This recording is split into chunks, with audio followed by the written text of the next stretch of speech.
on Facebook. It's Carne. It's a Yes! Friday night. That's Girl Named Nino over there. Carne is Quarantine Con Carne, sponsored tonight by C&H Financial Services, freeprocessingnow.com. Remember that website because we're heading into a point where businesses will be up and running again. Well, let's say summer. When you get to that point, you, the business owner, will want C&H Financial Services on your site. They can help you eliminate 100% of the fees associated with taking credit and debit cards. 100% of the fees. Free processing now. 100%. 100. Thank you, Girl Named Nino. 100%. 100%.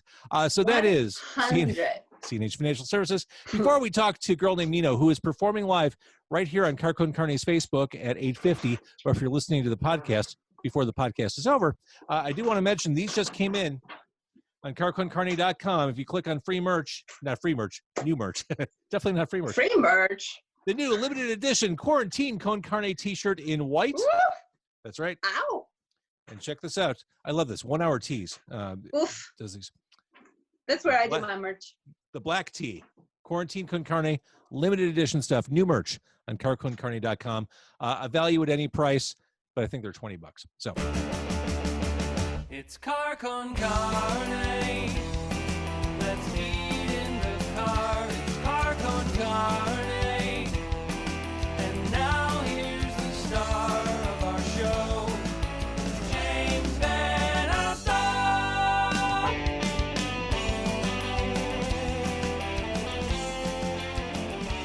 All right, without further ado, it is Girl Named Nino across town through the magic of the internet, through the magic of video conferencing. Hi, thank you for doing this. Hello. Look at your cool little creative space. Thank you. Do all the pictures on the wall have like a story behind them? Like a reason? Absolutely. Raison d'être. Let's be pretentious. Let's talk French. Oui. Tell me about one of your favorite pieces there. Well, this lady came to me when I moved here. So there was this really cool store in Logan Square called Threads, etc., which was kind of like a arts and resale furniture. Like it was a cool little shop, and it was there, and that's where I got it. So it was kind of a new beginnings, Mother Earth character. Love it. This piece was on my Moonlight Daughter. It was one of my merch art pieces. It was a t-shirt. So it was one of the pieces I made in college that ended up in a gallery show. So it was kind of a reminder that stuff works out. I love that. It's that one is called New York in Winter. And I love it. And then there's some like favorite pieces. This is from one of my best friends that lives in Saudi Arabia now. And she gave that to me from a local artist, and she said it looked like me, but it wasn't. And she was like, "It reminds me of you. I want you to have it." So and then some really like special like Daily Herald, my first Daily Herald feature, and Georgian newspaper feature. There's an article in Russia. Well, let's talk a little bit. You talked about coming over here and moving to Chicago, and you just mentioned Georgia. You are from Georgia, not the state of Georgia. You're from the actual country of Georgia, the part of the former Soviet Republic. The old world. The old world. The old world, yeah. When did you come to Chicago? I came here I moved to Chicago 10 years ago. So I've been in Chicago in over 10 years. But I came here pre-teens with my family, kind of one of those immigrant stories that you hear, family moved for work. My mom is a biochemist, and she works in cystic fibrosis research currently. Wow. So she's an incredible lady with a very, very good, amazing mind. So she was recruited to work on sickle cell anemia in Alabama, and she worked there, and like we were by ourselves. Well, my brother is older, so I'm like the baby in the family. So I was there with my family, and then we relocated to Illinois. So it was just kind of one of those typical immigrant relocation stories. But I grew up in Tbilisi, inner city Tbilisi, which is kind of like if you think of Paris, but with more pollution even. But it's like very it's beautiful, but extremely polluted and loud and kind of obnoxious. And then I moved to Norwood, Illinois, which is next to Lake Bluff. And Got it. so it was the weirdest cultural shock. Oh, I bet. It was, yeah, everybody, like, you know, you could walk everywhere, Where but did you can't. Where did you find your interest in music and performing? Was it in Georgia, or did it kind of come to life when you came to America? I started in Georgia, and I thought that I wanted to be an actor. I fell in love with theater when I was a kid, and you know, that wasn't really a career path you could choose, like, to make a living necessarily, you know. So it was a dream of mine, and you know, as a kid, like 5th grade, I went to kind of a theater school, like after school with my best friend, and I thought that that was gonna be my career path, like dramatic arts. And when I moved here, I got kind of stifled in a way because, you know, I didn't speak English, so I had to learn everything from scratch. And so my life kind of shifted a little bit. And interestingly enough, you know, soon enough, I found my way back to it, but it took like a little backseat. And I found music in high school. When I went to high school, I had like a ESL class that was extremely offensive. And Really? the way, yeah, it was very offensive. Like, it was just, you were expected to not do well in life, and the kids were like, just, I don't know, it was offensive to me. So I went to the teacher and I said I wanted out, and she said, oh yeah, you can go. So I just I was like, I'm good, I don't need you. She was racist and, you know, unpleasant. Nice. And so, yeah, so I had a friend who was in choir, and she said, come audition for the choir. And that meant, you know, sight reading and things like that. And I didn't know how to do any of that. So there was this really nice program at Lake Forest High School. There's a man there named Tim Haskett, and Mr. Haskett was like super cool and very nice to me. And he inspired me to, like, just, you know, and that was my beginning to sing and to learn and kind of roll my sleeves up. But I didn't really learn to read music properly until I actually went to music school, you know, college, pre-college, I don't know. I find one of the things I like about you, Girl Named Nino, you're impossible. Tell me. You're impossible to pin down. Are you chamber pop? Are you jazz? Are you indie? Are you folk? Are you R&B? Why do I even try? Why do I even try? You're a little bit of all that. Has your kind of amorphous musical identity made it easier or harder to cut a path here in Chicago? A little bit of both. I think that, to me, it has never really mattered what genre people think I am. As long as I get to find my voice, and I've always looked for my voice, and because, you know, as long as you know who you are as a person and as a musician, I think whatever genre you take on becomes an authentic way for you to communicate. So, you know, if I decide to make films down the line, it will still be me making films because my voice will be steadfast, you know. So For sure. it doesn't matter if people, like, I don't think people that are have an affinity for me or fans of what I do care what genre I take on, because it's like what I'm saying with it, you know. Absolutely. So, and I haven't really, like, gone in, I don't go into a music, like, I don't go to like my favorite record store, like Dusty Groove. I don't go, you know, I think I'm going to go to the R&B box and look for what's good, you know, like, I go in and I dig in. And so, like, I hope, you know, my audience is a little bit of like me, in that, you know, they like a little bit of everything. So if that's how we come together, that's how we come together. So for me, it's like truth. How can I communicate best I can, be most authentic self, and tell good stories in that short format, you know, song format. Let's talk about your latest short story. So at 8:55 tonight, you're going to play this song right here on Carne, the song "Am I Enough?" What's interesting, I first heard this before COVID-19 became the only thing we talked about, and this is a song that you self-described as being about navigating through the world with intense anxiety. Well, shit, look where we are now. This song couldn't be more timely or appropriate. I know, right? Kind of weird how that worked out. It's prophetic. A beautiful, haunting song. What else can you tell me about that, other than it's just kind of a reflection of those emotions? You know what? It's a treat to have been able to work with one of my professors from DePaul, Thomas Miller, who's a contemporary composer as well as an amazing sound engineer, and he's a great educator in that school with my alma mater, DePaul Music School, and he's one of the people I worked with on one of his pieces when I was there, and he ended up kind of working with me over the years.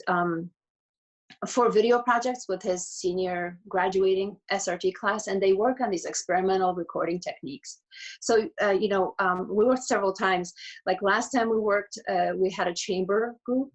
So I wrote a song, and then we had Gordy, my partner, Gordy there on electric guitar, and Tom arranged for a chamber group. So it was a quartet, an upright bass, and I was on the grand piano. So it was just a really beautiful experience. And then this time he reached out, he said, I want to do something different because I'm featuring Chicago songwriters. And so I said, to top, like, I don't know, how do you top that quartet experience? So I said, I want to do something where we really produce it together. Like, this is just going to be like really cooked. So, I started writing, and I kind of throw stuff at a wall and see what sticks. Usually that's how I write, and it just nothing would stick. Nothing was like sounded, nothing was like speaking to me. And then finally, like end of November, I came up with this concept, and then like I think it went through like 10 different versions. I almost drove him crazy. He was like, oh my God, you're changing the tempo and the like right. So it was a collaboration, and he produced this.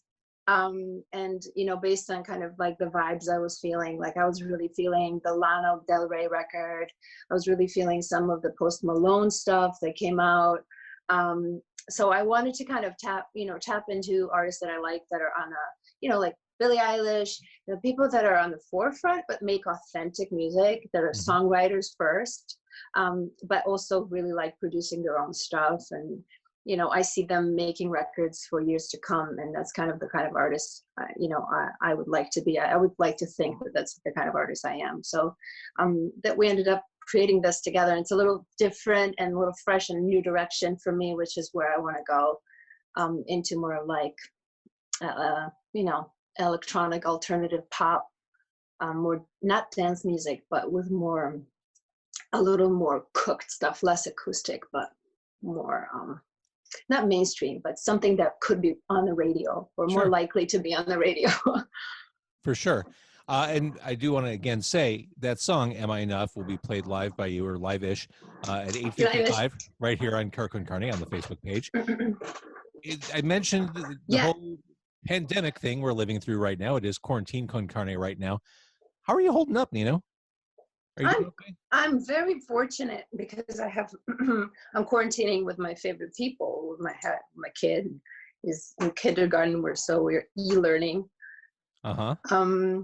You've got about another 2 years. You've got about another 2 years of being able to help your kid with math. Then by fourth grade, forget it. Just letting you know now that that's trouble on the horizon. I love math. Okay, well, the math might not be my strong suit. So you're quarantining with people you like. So, but you strike me as such an extrovert. Excuse me. It seems like you're the type of person who would want to be out, and this would be stifling to someone like you. I'm actually not an extrovert. What do you call it? A situational extrovert. I have to really work myself up to be out, actually. So, I don't like being out too much because it takes too much out of me. So I love people, and I love contact has a lot of substance, but I don't like the empty talk, like just rubbing shoulders just to go out. Like that literally just pulls all of my life force out of me. I'm right there with you. Small talk is exhausting. Couldn't agree with you more.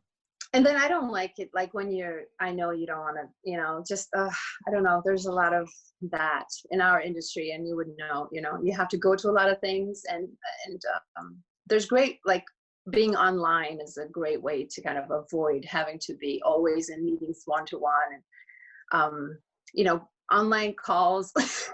Right. I'll take that. So I'm taking it in that sense, I'm taking it just fine. I just, you know, what's impacting me is trying to not to be too like wiped out by everything of all the bad news. So trying to focus on the good things, not just ignoring the stuff that's happening, but more like focusing on what I can control, you know? So just really weird trying to like put the blinders on and have dreams, but not be like driving yourself nuts. Yeah, I was talking about this a week or two ago. I think for me, at least, the best way to kind of get through all this is to take things in chunks. And instead of looking toward the end of the line when we finally get sprung, and let's say it's June 15th when that happens, it's just finding those signposts along the way to hit, because otherwise you'll go insane. It becomes overwhelming to the point of almost being debilitating. But if you think, okay, well, this Saturday I'm going to do this, or tonight I'm going to talk to Nino and she's going to play on Carne. Amazing. Yeah, amazing. Exactly. Before we play right here, which again, I'm really excited to see you do, and you're cool. Oh my gosh, thank you so much. This is the first time I'm doing it acoustic like this. So really? I'm so excited. Yeah, I'll be looping my electric guitar, which is a part of this recording, and I'll be looping some keyboards, which is also in the recording, but this is very stripped down. So I hope you enjoy that. I will. Hooray for technology. But before that happens, if people want to support you, I ask this of every artist I've been talking to, how do we support you in this weird time when you can't play out? Just come be a part of my community. I just want to be connected to you. I want to figure out, what kind of people are into what I'm about. And I just want to grow my community. So if you're on Instagram or if you're on Twitter, I'm on Twitter and I'm on Facebook, I'm on Instagram, on TikTok. I love TikTok because I make a lot of like harmonizing videos. If you like to listen like people nerding out, that's what I do. I nerd out. I either make like choreography. I want you to look at this, Gray. I can't go on TikTok.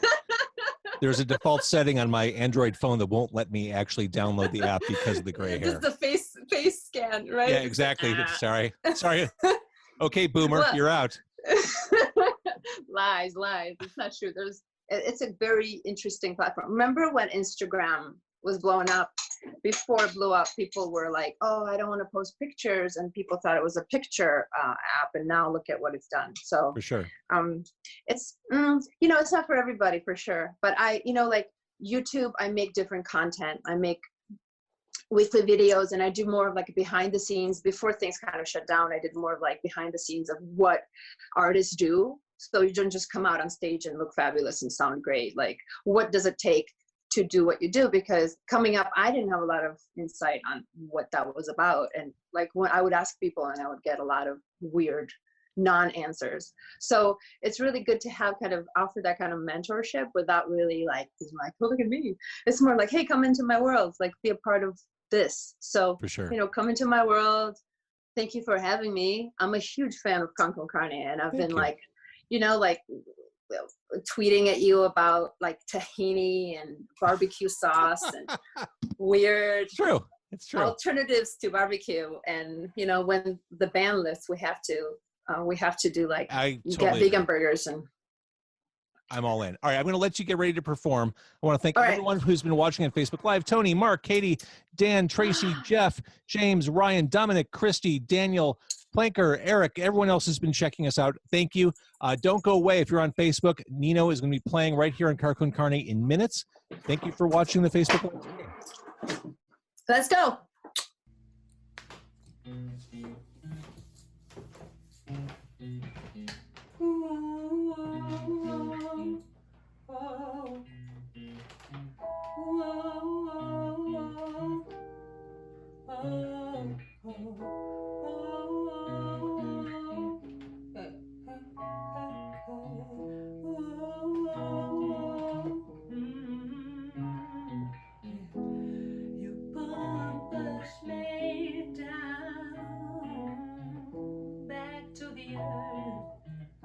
Where I belong, my feet don't fail me now. I'm just holding on for another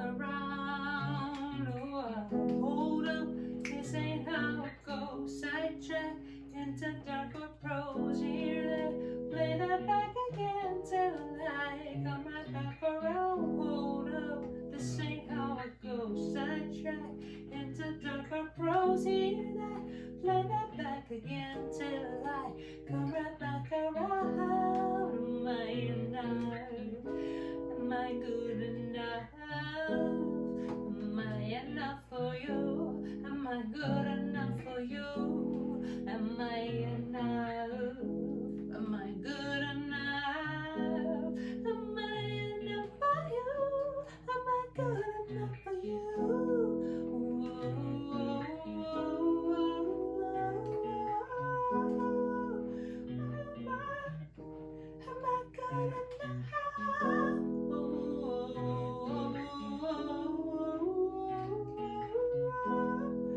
good enough? Am I good enough for you? Wish I knew you before. I would've called you out. Round and round we go now. When I spiral out, there you are in the garden. I recognize the sound. Fool me once and it's my bad. Fool me twice and it's all my fault. Hold up, this ain't how it goes. Sidetrack into darker prose. Hear that, play that back again till I come right back around. Hold up, this ain't how it goes. Sidetrack into darker prose. Hear that, play that back again till I come right back around. Am I enough? Am I good enough? Am I enough for you? Am I good enough for you? Am I enough? Am I good enough? Ooh, not enough for you. Am I good enough for you?